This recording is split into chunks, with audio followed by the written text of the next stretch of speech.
इस सदन के माध्यम से देश की जनता के सामने स्पष्ट करना चाहता हूं कि ये जो विरोध है वो इम्प्लीमेंटेशन का नहीं है।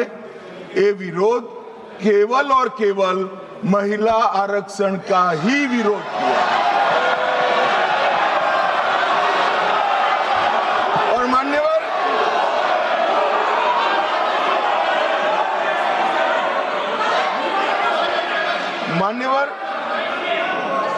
मैं ये बात को जब बोलता हूं तब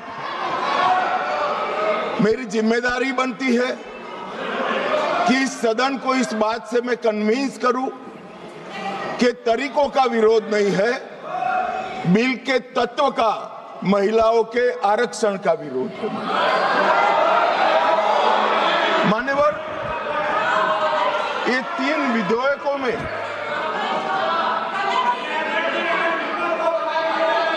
अरे धैर्य रखो भैया, धैर्य रखो, अखिलेश जी समझाओ जरा।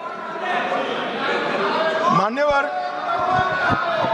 ये 3 बिलों में इसका उद्देश्य मैं स्पष्ट करना चाहता हूं। पहला उद्देश्य है सरकार का और हमारे नेता नरेंद्र मोदी जी का कि महिला सशक्तिकरण करने वाले इस संविधान सुधार को समयबद्ध तरीके से लागू कर 29 का चुनाव महिला आरक्षण के साथ कराया जाए। इसका दूसरा उद्देश्य है एक व्यक्ति एक वोट और एक मूल्य, ये सिद्धांत हमारे लोकतंत्र की नींव में जो हमारी संविधान सभा ने तय किया था, वो सिद्धांत के स्पिरिट को यहां पर लागू किया गया। मान्यवर, ये पूरे सदन में 543 सदस्य बैठते हैं।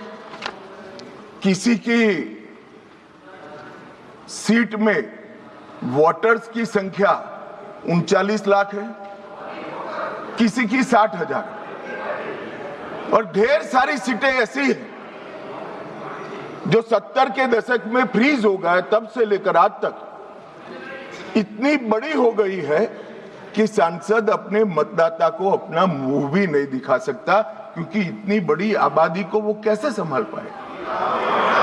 मान्यवर, जो मतदाता है उसकी अपेक्षाएं होती है, उनकी समस्याएं होती है और समस्याओं के निराकरण के लिए वो सांसद के पास भी जाना चाहता है, मिलना भी चाहता है। क्या इस सदन में जो विरोध करते हैं उसमें से कोई मुझे समझा सकता है कि जिस सांसद के कॉन्स्टिट्यूएंसी में 39 लाख वोटर हो, वो किस प्रकार से अपनी सांसद की जिम्मेदारी का निर्वहन करेगा। और इसी विषय को दृष्टिगत रखते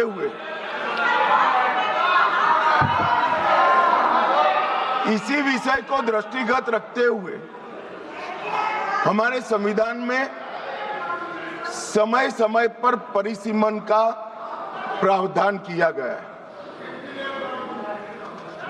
और परिसीमन के प्रावधान से ही एससी और एसटी जो जिसकी संख्या बढ़ती है उसकी सीटें भी बढ़ने का प्रावधान है।